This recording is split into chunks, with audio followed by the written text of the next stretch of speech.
अस्सलाम वालेकुम। नाज़रीन ग्रामी, वाक़या मेराज या सफ़र मेराज इंसानी अक्ल को दंग करने वाला वाक़या है।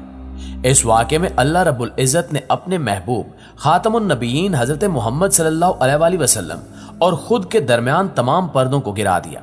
लेकिन साइंस इस वाक़े को तस्लीम करने में हीलो हुज्जत से काम लेती है और अपनी अक्लो दानिश के मुताबिक नित नए तजुर्बात करके कुरान मजीद में बयान किए गए तमाम हकायक को परखने की तगोदौ में रहती है। साइंस ये सवाल करती है कि अगर रोशनी की रफ्तार से सफर किया जाए, यानी अगर बिजली की तेजी से कोई भी इंसान सफर करे,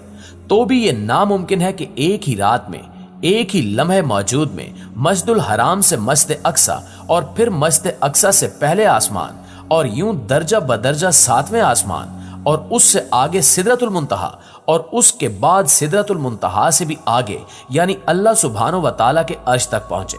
और फिर अपने खालिक व माबूद से मुलाकात का शर्फ हासिल करके वापस भी आ जाए। ये सब स्पीड ऑफ लाइट से भी मुमकिन नहीं है। लेकिन यहाँ सवाल ये पैदा होता है कि फिर नबी करीम सल्लल्लाहु अलैहि वसल्लम ने ये सफर मेराज कैसे किया। आज की मॉडर्न साइंस इस वाक़े पर किस तरह के नित नए तजुर्बात कर रही है। आज की वीडियो का मौजूद सुखन वाक़या मेराज की साइंसी हकीकत से शनासाई देना है, लिहाजा इस कीमती वीडियो को शुरू से लेकर आखिर तक जरूर देखिएगा। तो आइए चलकर मौजू का बाकायदा आगाज करते हैं। मुअज़्ज़िज़ दोस्तों, जैसा कि आपके इल्म में है कि मगरबी दुनिया आए रोज कोई न कोई इनकलाबी खोज लगाती रहती है और क्योंकि ये दौर टेक्नोलॉजी का दौर है तो इस हवाले से आज के दौर में हैरत अंगेज मशीनरियों की भरमार हो चुकी है। इन्हीं में से एक मिस्ट्री टाइम ट्रैवल भी है, जिसका मतलब यह है कि वक्त में सफर करना, माजी में पीछे चले जाना या मुस्तकबिल में आगे चले जाना, जिसको मगरबी दुनिया में बहुत ज्यादा प्रमोट किया गया है कि इस टेक्नोलॉजी की मदद से ऐसी डिवाइस बनाई जा चुकी है जिसकी मदद से वक्त में सफर को मुमकिन बनाया जा सकता है। लेकिन क्या आप जानते हैं कि कुरान मजीद फुरकान हमीद में 1400 साल पहले ही बयान कर दिया गया था कि जब नबी अकरम सल्लल्लाहु अलैहि वसल्लम मक्का मुकरमा से मस्जिद अक्सा पहुंचे,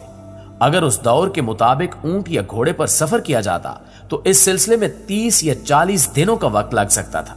मगर आप सल्लल्लाहु अलैहि वसल्लम ने ना सिर्फ मस्जिद अक्सा तक का सफर किया बल्कि 7वें आसमान तक पहुंचे और इससे भी आगे सिदरतुल मुंतहा तक गए, वो हद कि जिसके आगे जनाबे जिब्रील अलैहिस्सलाम के पर भी जल जाते हैं। दोस्तों, साइंस के लिए यह समझना नामुमकिन था कि आप सल्लल्लाहु अलैहि वसल्लम ने पूरी कायनात का सफर किया, लेकिन जमीन पर बहुत कम वक्त गुजरा। साइंस की स्पेशल थ्योरी ऑफ रिलेटिविटी के मुताबिक अगर कोई जिस्म रोशनी की रफ्तार के साथ सफर करता है तो वक्त का फैलाव बढ़ जाता है।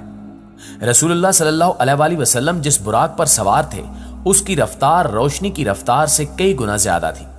मेराज के दौरान वक्त का फैलाव बढ़ने की बजाय कम हो गया, यानी वक्त थम गया। साइंसी नुक्ते निगाह के मुताबिक कायनात के किनारे तक का फासला किसी भी सिमत में 46.5 बिलियन नूरी साल है, जिसे मरई कायनात कहा जाता है, जबकि रोशनी एक साल में 9.46 ट्रिलियन किलोमीटर का सफर करती है। इसका मतलब है कि अगर रोशनी मुसलसल सफर करती रहे तो ये 40.5 बिलियन सालों में कायनात के किनारे तक पहुंच सकेगी। यहां दूसरा सवाल यह पैदा होता है कि इतनी बड़ी मुसाफत तय करने के लिए अरबों साल दरकार है, तो हजरत मोहम्मद सल्लल्लाहु अलैहि वसल्लम ने इतना बड़ा फासला बहुत कम वक्त में कैसे तय किया। बेशक ये अल्लाह की कुदरत है कि जिसने अपने महबूब के लिए वक्त को समेट दिया। सही मुस्लिम की एक हदीस का इक्तिबास बुराक के बारे में बयान करता है। आप सल्लल्लाहु अलैहि वसल्लम ने फरमाया, मेरे लिए बुराक लाया गया जो एक सफेद और लंबा जानवर है, जो गधे से बड़ा है लेकिन खच्चर से छोटा है, जो अपने खुर को उसकी हद के बराबर फासले पर रखता है, जबकि बुराक के लफ्जी मानी बर्क यानी बिजली की सी तेजी के हैं, यानी बुराक बिजली की रफ्तार से कहीं ज्यादा तेज रफ्तारी से सफर कर सकता था। दोस्तों, वाक़या मेराज हमारे प्यारे नबी हजरत मोहम्मद सल्लल्लाहु अलैहि वसल्लम का मौजज़ा है। मेराज के सफर के दौरान आप सल्लल्लाहु अलैहि वसल्लम ने पूरी कायनात की सैर की।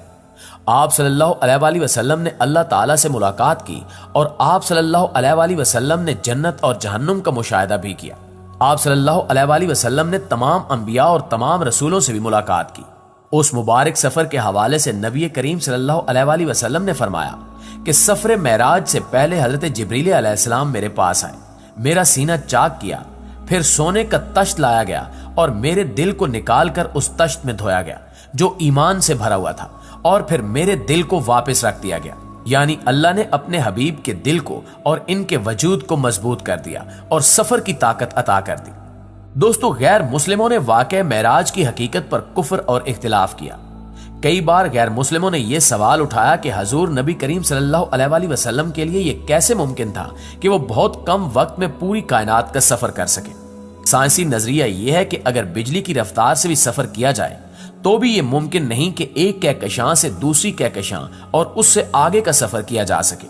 جبکہ سائنس کی جدید تھیوری یہ بھی کہتی ہے کہ وارم ہول کے دروازوں میں سے ایک دروازے کو کھول کر اگر چند لمحوں کا سفر کر لیا جائے تو اس کا دوسرا دروازہ کسی دوسری کہکشاں میں جا کھلے گا۔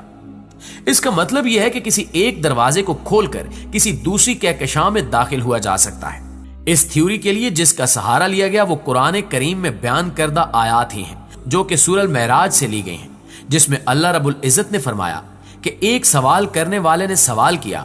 جو واقعہ ہونے والا ہے کافروں کے لیے اور اس کا کوئی ٹالنے والا نہیں، جو اللہ کی طرف سے واقع ہوگا، جو سیڑھیوں کا یعنی آسمانوں کا مالک ہے، جن سیڑھیوں پر فرشتے اور اہل ایمان کی روحیں ان پر چڑھ کر جاتی ہیں، اور وہ عذاب اس دن ہوگا جس کی مقدار 50,000 سال ہے۔ علماء اس کی تفسیر بیان کرتے ہوئے لکھتے ہیں کہ انسانی وقت میں اس کا موازنہ کیا جائے تو وہ وقت 50,000 سال بنے گے، اور یہ سفر ایک دن میں طے ہوگا جسے قیامت کے دن کا نام دیا جاتا ہے۔ اور بالکل اسی طرح سے اللہ نے وہ سیڑھیاں بنا رکھی ہیں، یعنی وہ دروازے جو ایک آسمان سے دوسرے آسمان تک کا سفر محض ایک دروازہ کھلنے کا ہے۔ اسی سے متعلق قرآن مجید میں سورہ الحجر کی آیت نمبر 13 اور 14 میں بیان کیا گیا، اور اگر ہم ان پر آسمان کا دروازہ کھول دیں اور اس میں سے چڑھ جائیں تو البتہ یہ کہیں گے ہماری نظر بندی کر دی گئی، بلکہ ہم پر جادو کیا گیا۔ ناظرین گرامی، ان آیات میں بیان کیا گیا کہ وہ لوگ جو گمراہ ہیں اللہ انہیں راستہ بھی دکھا دے کہ جس طریقے سے فرشتے آسمانوں کے درمیان سفر کرتے ہیں تو وہ لوگ کہیں گے کہ یہ ہماری آنکھوں پر پٹی باندھ دی گئی ہے یا ہم پر جادو کر دیا گیا ہے، یا ایسا ممکن نہیں تھا۔ یعنی اللہ سبحانہ و تعالیٰ نے یہ بھی بتا دیا کہ فرشتے کس طرح سے سفر کرتے ہیں اور آسمانوں کے درمیان وہ دروازے یا سیڑھیاں کیسے موجود ہیں جو ایک آسمان سے دوسرے آسمان کا سفر فوری طور پر ممکن بناتی ہیں۔ آج سائنس 1400 سال بعد قرآن مجید میں بیان کی گئی تھیوری کو لے کر پھر اسی سوال پر کھڑی ہے کہ ایک ہی رات میں یہ سفر کیسے ممکن ہوا۔ سائنس آج بھی یہ ماننے کو تیار نہیں کہ کوئی بشری وجود یا انسانی جسم بجلی کی رفتار سے یہ سفر کرے اور اس کے بعد وہ انسانی جسم کی صورت میں باقی بھی رہے، کیونکہ سائنسی علوم کے مطابق کوئی بھی شے بجلی کی رفتار سے سفر کرے تو وہ اپنے وجود کو بدل ڈالے گی، اور اگر بجلی کی تیزی سے یہ سفر کیا جائے تو کئی بلین سال تک کا وقت درکار ہو سکتا ہے۔